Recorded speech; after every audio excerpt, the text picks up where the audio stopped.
जय हिंद दोस्तों, मेरा नाम संदीप कुमार, आपकी अपने चैनल एग्ज़ाम अड्डा में स्वागत है। मेरे प्यारे बच्चे, आप लोग बोल रहे थे, कई बार हमको कमेंट भी किए कि सर जो रसायन शास्त्र के क्लास 12 के ऑर्गेनिक के जो चैप्टर नंबर 16 अर्थात दैनिक जीवन में रसायन जो चैप्टर है उसको आप ऑनलाइन आकर के पढ़ा दीजिए। मैं आज प्रारंभ कर रहा हूं। चलिए आज देखते हैं मेरे प्यारे बच्चे, आप लोग बने रहिएगा। यदि आप बने रहते हैं मेरे प्यारे बच्चे तो हमें पूर्ण विश्वास है कि आपको समझ में आएगा। चलिए हम लोग प्रारंभ करते हैं मेरे प्यारे बच्चे, दैनिक जीवन में रसायन। चलिए, तो सबसे पहले नंबर आप लोग मेरे प्यारे बच्चे हेडिंग, चैप्टर का हेडिंग डाल लीजिए। सभी लोग चैप्टर का हेडिंग डाल लीजिए। थोड़ा सा मैं इसके बारे में आपको बतलाने का प्रयास कर रहा हूँ। देखिए, केमिस्ट्री पार्ट को यदि हम देखें, क्लास 12 में केमिस्ट्री पार्ट को देखें तो केमिस्ट्री को 3 भागों में बांटा गया है।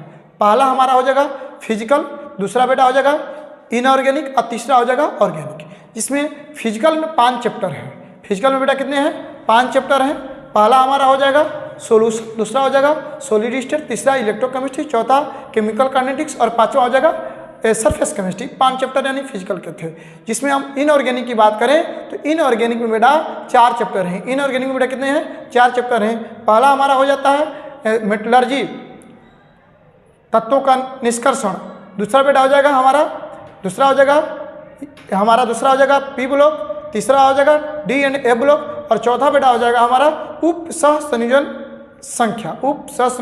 संख्या, जिससे हम लोग उप सहसंयोजन यौगिक के रूप में व्यक्त करते हैं चैप्टर के रूप में। ये 4 यानी 5 4 9 और जो 7 चैप्टर बेटा बचा है वो ऑर्गेनिक में है। तो उस 7 चैप्टर में जो हमारा लास्ट चैप्टर है उस चैप्टर का नाम क्या है? लास्ट चैप्टर यानी चैप्टर नंबर 15।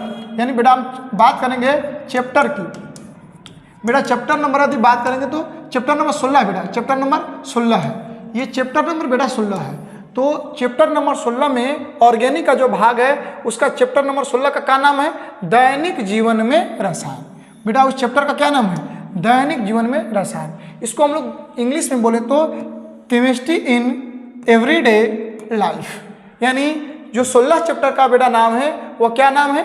दैनिक जीवन में रसायन, यानी केमिस्ट्री इन एवरीडे लाइफ। देखिए चैप्टर से ही हमें स्पष्ट हो जा रहा है कि इसमें पढ़ना क्या है? दैनिक जीवन। बेटा क्या पढ़ना है? दैनिक जीवन। और उस दैनिक जीवन में मतलब हमारे जीवन में प्रयोग होने वाला किसके बारे में पढ़ना है बेटा? हमारा रसायन विज्ञान के बारे में पढ़ना है। किसके बारे में बेटा पढ़ना है? रसायन विज्ञान। तो चलिए आप लोग चैप्टर का नाम डाल लीजिए, लिख लीजिए चैप्टर नंबर 16 और चैप्टर का नाम डाल लीजिए बेटा। चैप्टर का नाम बेटा डाल लीजिए तो दैनिक जीवन में रसायन। उसको इंग्लिश में बोलिएगा केमिस्ट्री इन एवरीडे लाइफ। चलिए डाल लीजिए। अब बेटा आप कहिएगा कि दैनिक जीवन में रसायन क्या है बेटा? तो देखिए एक तरह से हम देखें नज़र उठा करके तो मनुष्य हो या जीव प्राणी हो, सुबह से लेकर के शाम तक जागते या सोते समय किसी का प्रयोग करे या ना करे, लेकिन रसायन का प्रयोग अवश्य करता है। हम यदि सोते हुए बात करें तो यदि हम बात करते हैं बेटा एलिमेंट्स का, जो इसी एलिमेंट्स में तत्व में हमारा एक ऑक्सीजन आता है, जो ऑक्सीजन को क्या करते हैं बेटा? हम ग्रहण करते हैं, यानी सोए या चाहे जागे ग्रहण करें। चलिए तो ये तो जनरली बातें हैं, लेकिन हम दैनिक जीवन में रसायन की बात कर रहा है तो दैनिक जीवन में रसायन का कैसे महत्व है? तो बेटा यदि हम लोग देखें तो सुबह से लेकर शाम तक रसायन के बिना हमारा जिंदगी अधूरा है। मतलब रसायन के बगैर हम यदि जिंदगी को सफल बनाने का प्रयास करें तो संभव नहीं है। जैसे सुबह जागना, आप ब्रश का प्रयोग करिएगा, मंजन का प्रयोग करिएगा, ये बाबू रसायन है। साबुन का प्रयोग करिएगा, ये बेटा रसायन है। यदि हम लोग जो कपड़े का इस्तेमाल करते हैं बेटा, ये क्या है? रसायन है। यदि हम बाइक चलाते हैं, बाइक में जो टायर होता है बेटा वो रसायन है। यदि बेटा हम लोग कटर का प्रयोग करते हैं वो क्या है? रसायन है। जो रबर का प्रयोग करते हैं बेटा वो क्या है? रसायन है। ये नहीं जितने भी रेसे से लेकर के तमाम तरह का चले जाएं यदि हम लोग विटामिन्स में, तो सभी बेटा क्या है, रसायन है। तो बिना रसायन के संभव नहीं है। आज रसायन का इतना बड़ा भूमिका हो चुका है, इतना बड़ा भूमिका हो चुका है, जो रसायन के बिना जिंदगी संभव नहीं है। जैसे आज हम लोग देख रहे हैं कि बड़े बड़े किसी कारणवश रोग उत्पन्न हो जा रहा है, यानी बीमारियां उत्पन्न हो जा रही है। तो बीमारियां को दूर करने के लिए रसायन ही आता है, जो ड्रग्स जिसको बोलते हैं, औषधि जिसको बोलते हैं। क्या बोलते हैं बेटा, औषधि ड्रग्स। तो हमारा पहला नाम आ गया औषधि ड्रग्स जिसको बोलते हैं। इस औषधि ड्रग्स को हम लोग ड्रग्स बोलते हैं या मेडिसिन बोलते हैं, यानी इस औषधि को चाहे तो ड्रग्स बोलते हैं या मेडिसिन बोलते हैं। तो बेटा आप कोई बोलेगा कि औषधि क्या है, ड्रग्स क्या है, तो आप लोग हेडिंग डाल लीजिए, पहला बेटा नाम डाल लीजिए ड्रग्स, औषधि। चलिए डाल लीजिए औषधि क्या है बेटा। चलिए यहाँ पर बेटा हम लिखवा दिए, क्यों लिखवाया है कि पेपर नज़दीक हो रहा है। पेपर नज़दीक होने की वजह से 2024 का जो पेपर हो रहा है, नज़दीक हो रहा है, तो मैं चाह रहा हूँ कि आपको बोर्ड पर ऐसे दिखाई दे रहा होगा, तो आप इसको स्क्रीनशॉट कर करके रख सकते हैं और इसको आप कॉपी पर लिख सकते हैं, या आप तीव्र गति से यदि लिखते होंगे तो साथ में लिख भी सकते हैं। तो यहाँ पर दे रहा है कि वे रसायन पदार्थ, यानी औषधि की बात कर रहा है, वे रसायन पदार्थ, मतलब कह रहा है कि ये औषधि क्या है, तो रासायनिक पदार्थ है। ये औषधि बेटा क्या है, रासायनिक पदार्थ है। तो कह रहा है कि वे रासायनिक पदार्थ जिनका उपयोग, किनका उपयोग बेटा, औषधि का, जिनका उपयोग करके रोगों का निदान किया जाता है। बेटा किसका निदान किया जाता है, रोगों का निदान किया जाता है। यानी बेटा औषधि क्या है, तो रासायनिक पदार्थ है। औषधि बेटा क्या है, रासायनिक पदार्थ है जिनका उपयोग रोगों के निदान में किया जाता है। बेटा किसका किया जाता है, रोगों के निदान में किया जाता है, या उनके उपचार में किया जाता है। बेटा उपचार का मतलब निदान होता है, उपचार का मतलब बेटा निदान होता है। निदान कहिए या उपचार किए, उपचार में किया जाता है, उससे हम लोग औषधि कहते हैं। बेटा क्या बोलते हैं, औषधि कहते हैं। एक बार और समझ लीजिए, कोई बोलेगा कि औषधि बेटा क्या है, तो देखिए औषधि एक रासायनिक पदार्थ है। औषधि मतलब जिसको ड्रग्स बोलते हैं, हम मेडिसिन बोलते हैं। मेडिसिन एक हमारा रासायनिक पदार्थ है। मेडिसिन बेटा क्या है, रासायनिक पदार्थ है जिनका उपयोग रोगों के निदान में किया जाता है। बेटा क्या किया जाता है, रोगों के निदान करने में किया जाता है, उपचार करने में किया जाता है, उसे हम लोग ड्रग्स बोलते हैं, औषधि बोलते हैं। बेटा क्या बोलते हैं, ड्रग्स, DRUGS, ड्रग्स। या मेडिसिन की बात करेंगे या MEDICIN, मेडिसिन बोलते हैं। ठीक है, अब हम लोग थोड़ा सा अब आगे बढ़ते हैं। बेटा हम लोग बात करते हैं रसायन उपचार। क्या बेटा बात करते हैं रसायन उपचार की, बेटा बात करेंगे तो रसायन उपचार को हम लोग बोलते हैं केमोथेरेपी। बच्चों क्या बोलते हैं, केमोथेरेपी, यानी रसायन उपचार। यदि बेटा कोई बोलेगा कि रसायन उपचार क्या है, तो यहाँ पर एकदम लिखा हुआ, एकदम स्पष्ट दिखा रहा है, उपयुक्त रसायनों का उपयोग करके रोगों के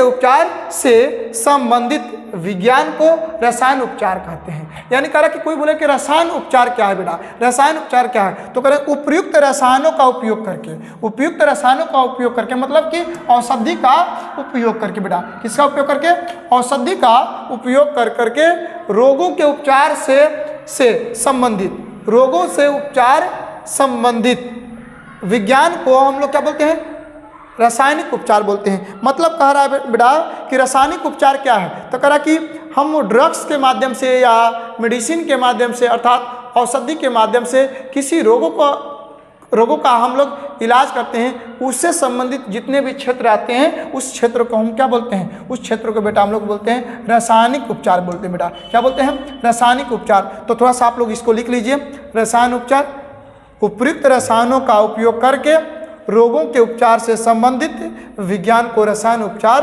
कहते हैं। चलिए आप लोग लिख लीजिए इससे बेटा। चलिए अब आप लोग इसको स्क्रीनशॉट कर लीजिए, थोड़ा सा इसको बेटा आप स्क्रीनशॉट कर लीजिए। ठीक है, चलिए अब आगे बढ़ते हैं। अब बेटा अब बात करते हैं क्लासिफिकेशन ऑफ मेडिसिन। मतलब कि मेडिसिन को हम लोग ड्रग्स बोलते हैं। बेटा क्या बोलते हैं, ड्रग्स या औषधि। कह रहा है क्लासिफिकेशन ऑफ ड्रग्स या मेडिसिन, यानी औषधि का वर्गीकरण। औषधि का वर्गीकरण, तो बेटा औषधि का वर्गीकरण सबसे पहला नंबर 1 आता है बेटा। क्या आता है? नंबर 1 में आता है एंटासाइड। क्या आता है बेटा? एंटासाइड, जिसको बोलते हैं प्रति अम्ल।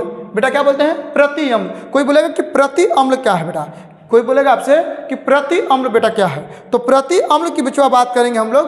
प्रति अम्ल का तो देखिए वे पदार्थ, मतलब कि प्रति अम्ल क्या है? एक पदार्थ है।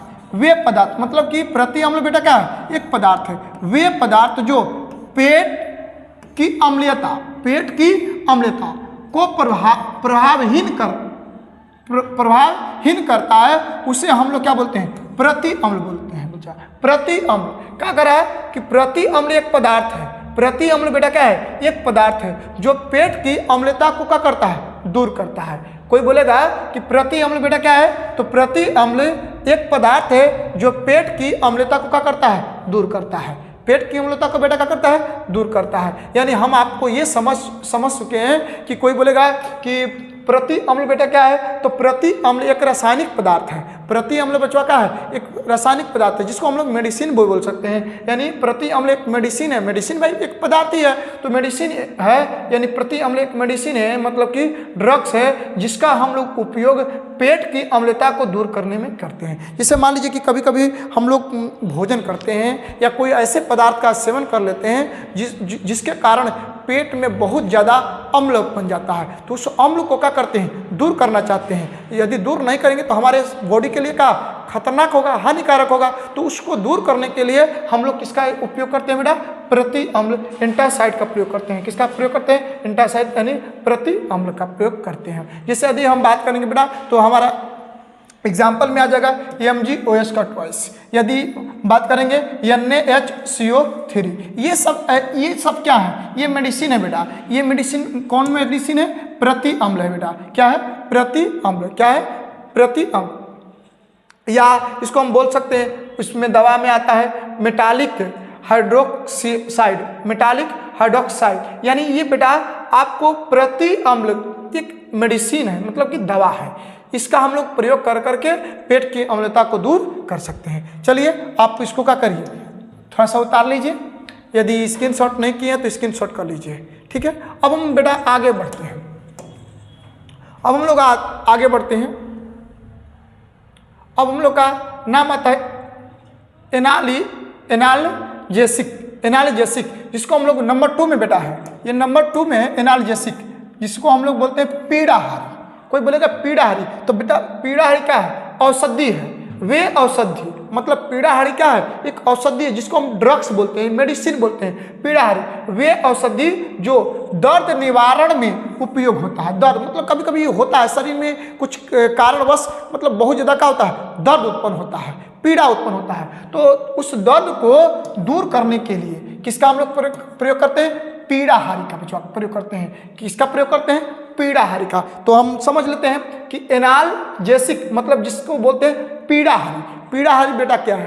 तो बोलिएगा पीड़ाहारी एक रासायनिक औषधि है। पीड़ाहारी बेटा क्या है? रासायनिक औषधि है जो दर्द निवारण में काम आता है। किसमें आता है? दर्द निवारण में काम आता है। यानी कोई बोलेगा कि पीड़ाहारी बेटा क्या है? तो पीड़ाहारी एक औषधि है जिसका उपयोग क्या करते हैं? दर्द निवारण में करते हैं। यानी कभी हम लोग को ऐसा आप लोग के साथ भी होता होगा कि हम लोग ज़्यादा कुछ वर्क कर देते हैं या कुछ ऐसे शरीर तनाव हो जाता है तो शरीर क्या होता है? दर्द देने लगता है। कभी हाथ दर्द होने लगता है, कभी पेट दर्द होने लगता है, कभी पैर दर्द। ये बूढ़ों के साथ जो शरीर जब ढल जाती है तो अक्सर ऐसा चीज़ देखने को मिलता है। तो जब शरीर दर्द में आता है तो उस दर्द को निवारण करने के लिए बेटा हम लोग किसका प्रयोग करते हैं? एनाल्जेसिक मतलब कि पीड़ाहारी। देखो ये 2 प्रकार का बेटा होता है। कितने प्रकार का होता है? 2 प्रकार का बेटा होता है। कितने प्रकार का होता है बेटा? 2 प्रकार का होता है। तो पहले क्या करिए, एनाल्जेसिक पीड़ाहारी को लिख लीजिए या और स्क्रीनशॉट कर लीजिए। इसको स्क्रीनशॉट भी कर लीजिए और इसको लिख भी लीजिए, ठीक है। अब हम लोग आगे बढ़ जाते हैं थोड़ा सा बेटा। अब हम लोग आगे में यहाँ पर देखें बोले हैं, देखिए यहाँ पर बोले हैं कि ये 2 प्रकार के होते हैं, यानी 2 टाइप्स ऑफ एनाल्जेसिक्स। यानी पीड़ाहारी कितने प्रकार के होते हैं बेटा? 2 प्रकार के। पीड़ाहारी बेटा कितने प्रकार के होते हैं? 2 प्रकार के होते हैं। तो बेटा पहला क्या हो जाएगा? नारकोटिक्स। पहला बेटा क्या हो जाएगा? पहला हमारा बेटा हो जाएगा बेटा पहला हो जाएगा नारकोटिक्स और दूसरा हो जाएगा नॉन नारकोटिक्स, मतलब कि पहला हो जाएगा क्या, नारकोटिक्स, और दूसरा हो जाएगा नॉन नारकोटिक्स। यानी अब बेटा हम क्या करेंगे, नारकोटिक्स और नॉन नारकोटिक्स को अगले क्लास में हम लोग देखेंगे। बस आज के लिए बस इतना ही। बस हाँ, एक चीज़ बाबू बतला दें कि आप लोग कॉपी और कलम लेकर के ही बैठा करिए इस टॉपिक को। आप इसको जितना पढ़ाए हैं उसको लिख लीजिएगा और लिख कर करके रखिएगा। जब आप क्लियर कर लीजिएगा तो लास्ट में जब आपका फेयर बन जाएगा तो हम क्या करेंगे, इस चैप्टर को एक बार केवल समझाते हुए आगे बढ़ जाएंगे। ठीक है, आज के लिए बस इतना ही, फिर मिलते हैं अगले क्लास में। जय हिंद, जय भारत।